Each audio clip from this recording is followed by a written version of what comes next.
దివ్యాంగులు కూడా క్రీడలలో రాణిస్తే ప్రభుత్వ ఉద్యోగం వస్తుంది అని చెప్పి ఈరోజు మన ప్రభుత్వం నిర్ణయం తీసుకొని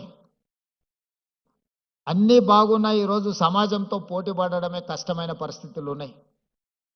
అత్యంత తీవ్రమైన పోటీ ఎదుర్కొంటున్న ఈ సందర్భంలో ఈ తీవ్ర పోటీ ఉన్న సమాజంలో దివ్యాంగులకు అవకాశాలు రావేమో అని బాధపడాల్సిన అవసరం లేకుండా అది విద్యలో కానీ ఉద్యోగాలలో కానీ క్రీడలలో కానీ దివ్యాంగులు ఏమాత్రం రాణించినా వాళ్ళని ప్రోత్సహించాలని చెప్పి ఈరోజు మా ప్రభుత్వం పనిచేస్తుంది. మీరందరూ ఆత్మస్థైర్యం కోల్పోకుండా ప్రభుత్వం కల్పించే అవకాశాలను సద్వినియోగం చేసుకొని జీవితంలో ఎదగాల్సిందిగా మీ అందరికీ సూచన చేస్తున్నా. మనందరికీ ముఖ్యంగా దివ్యాంగులకు ఒక్కరే ఒకరు స్ఫూర్తి ఈ ప్రాంతం నుంచి సూదిని జైపాల్ రెడ్డి గారు. ఈ దేశంలోనే ఒక మేధావిగా youngest South Indian best parliamentarian award పొందడమే కాకుండా పరిపాలనలో పట్టు సాధించడమే కాకుండా భాష మీద తనకున్న పట్టును నిరూపించి భారతదేశ పార్లమెంటులోనే ఉత్తమ పార్లమెంటేరియన్గా వారు రాణించగలిగారు. ఏ రోజు కూడా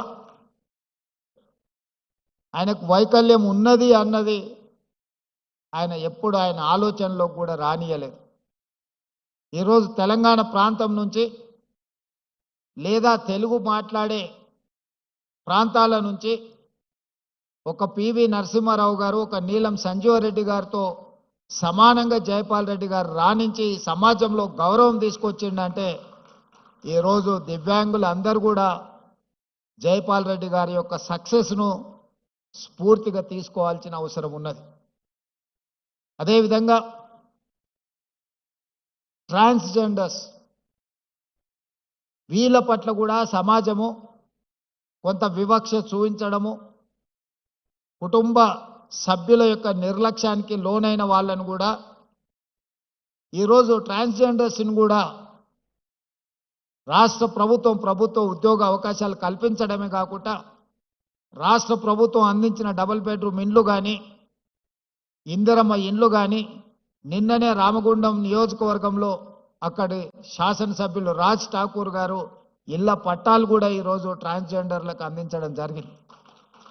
వివిధ శాఖల్లో వాళ్ళకు ఉద్యోగ ఉపాధి అవకాశాలు కల్పించి ఈరోజు వాళ్ళ అభ్యున్నతి కోసం కూడా నిన్నటి వరకు సమాజంలో వాళ్ళ పట్ల చూపించిన వివక్షను ఈరోజు హైదరాబాద్ పోలీస్ కమిషనరేట్ పరిధిలో కానీ మున్సిపల్ కమిషనరేట్ పరిధిలో కానీ వివిధ శాఖల్లో ఈరోజు ఉద్యోగ ఉపాధి అవకాశాలు వాళ్ళకు కల్పిస్తున్నాం.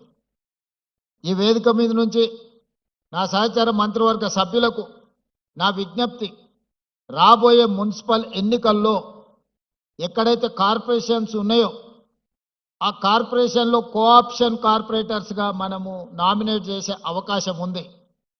అందులో ప్రతి కార్పొరేషన్లో ఒక ట్రాన్స్జెండర్కి కార్పొరేటర్గా నామినేట్ చేస్తే వాళ్ళ ప్రాతినిధ్యం కూడా చట్టసభలలో అవకాశం ఉంటుంది. భవిష్యత్తులో వాళ్ళ సమస్యల గురించి మనం మాట్లాడడం కాదు, వాళ్ళ సమస్యల గురించి వాళ్ళే మాట్లాడే ఒక హక్కు వాళ్ళకు వస్తుంది. తప్పకుండా రేపటి మున్సిపల్ కార్పొరేషన్ ఎన్నికల్లో ఎక్కడికక్కడ కార్పొరేషన్లో కనీసం ఒక్కరినన్నా ఈ థర్డ్ జెండర్ వాళ్ళను మనం కార్పొరేటర్లుగా నామినేట్ చేసి అక్కడికి పంపిస్తే ఈరోజు మైనారిటీ కోటాలో మైనారిటీస్ని మనం కోఆప్షన్ తీసుకుంటున్నాం.